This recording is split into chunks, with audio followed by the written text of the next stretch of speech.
YouTube புதிய படைப்பாளர்களுக்கான கூட்டாளர் திட்ட நுழைவுத் தொகுதிகளை 2027 பிப்ரவரி 1 முதல் உயர்த்தியுள்ளது. விளம்பர வருவாய் பெற இனி 8000 பார்வை நேரங்கள் அல்லது 2 கோடி குறும்பட பார்வைகள் தேவைப்படும். யூடியூப் மூலம் வீடியோக்களை பதிவேற்று வருமானம் ஈட்ட வேண்டும் என்று நினைக்கும் புதிய படைப்பாளிகளுக்கு முக்கியமான மாற்றம் அறிவிக்கப்பட்டுள்ளது. யூடியூப் கூட்டாளர் திட்டத்தின் கீழ் விளம்பரங்கள் மற்றும் யூடியூப் பிரீமியம் வருவாய் பகிர்வை பெறுவதற்கான நுழைவுத் தொகுதிகளை புதிய படைப்பாளிகளுக்கு நிறுவனம் உயர்த்தியுள்ளது. யூடியூப் வெளியிட்டுள்ள அதிகாரப்பூர்வ அறிவிப்பின்படி இந்த புதிய விதிகள் 2027 பிப்ரவரி 1 முதல் அமலுக்கு வருகிறது. இதன்படி புதிய படைப்பாளிகள் கடந்த 365 நாட்களில் 8000 தகுதியான பார்வை நேரங்களையோ அல்லது கடந்த 90 நாட்களில் 2 கோடி தகுதியான குறும்பட பார்வைகளையோ பெற வேண்டும். அதாவது நீண்ட வீடியோக்களுக்கான பார்வை நேர இலக்கு இரட்டிப்பாகிறது. புதிய விதி குறிப்பாக யூடியூப் விளம்பர வருவாய் மற்றும் பிரீமியம் வருவாய் பகிர்வை பெறுவதற்கான நுழைவு நிலையை மட்டுமே கடுமையாக்குகிறது. இதுவரை 4000 பார்வை நேரம் அல்லது 1 கோடி குறும்பட பார்வைகள் என்ற அளவு முக்கியமாக இருந்த நிலையில் இனிய புதிய படைப்பாளிகளுக்கு 8000 மணி நேரமும் 2 கோடி பார்வைகளும் தேவை.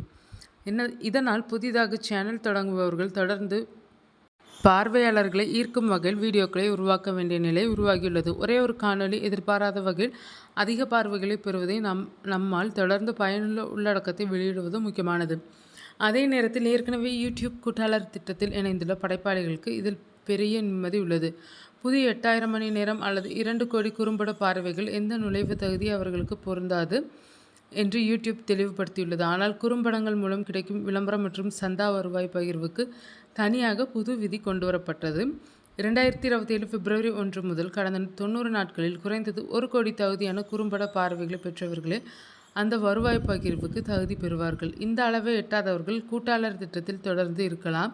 நீண்ட வீடியோக்கள் மூலம் கிடைக்கும் வருவாயும் தொடரும். மீண்டும் 1 கோடி பார்வைகளை எட்டியதும் குறும்பட வருவாய் பகிர்வு செயல்படும்.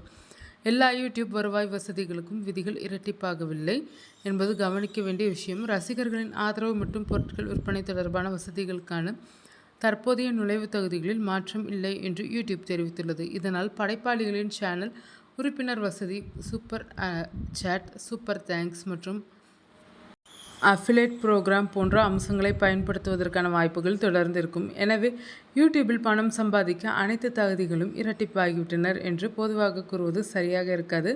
முக்கியமான மற்றும் புதிய படைப்பாளர்களுக்கான விளம்பரம் மற்றும் பிரீமியம் வருவாய் பகிர்வு நுழைவு தகுதியில் மட்டுமே உள்ளது. யூடியூபின் இந்த மாற்றம் 2018ஆம் ஆண்டு கூட்டாளர் திட்டத்தில் முதல் குறிப்பிடத்தக்க மாற்றமாகும். தற்போது 30 லட்சத்துக்கும் அதிகமான படைப்பாளிகள் கூட்டாளர் திட்டத்தில் இருப்பதாக நிறுவனம் தெரிவித்துள்ளது. தொடர்ந்து பார்வையாளர்களை ஈர்க்கும் படைப்பாளிகளுக்கு அதிக முக்கியத்துவம் வழங்கும் நோக்கத்திலே இந்த மாற்றங்கள் கொண்டு வரப்பட்டுள்ளன.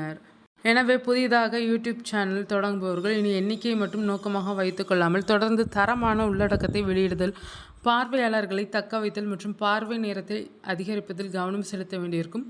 புதிய விதிகள் 2027 பிப்ரவரி 1 முதல் அமலுக்கு வருவதால் சேனல் தொடங்குபவர்கள் தங்களுக்கு பொருந்தும் தற்போதைய தகுதிகளை யூடியூப் அதிகாரப்பூர்வ அறிவிப்புகளின் அடிப்படையில் சரிபார்த்து செயல்படுவது நல்லது.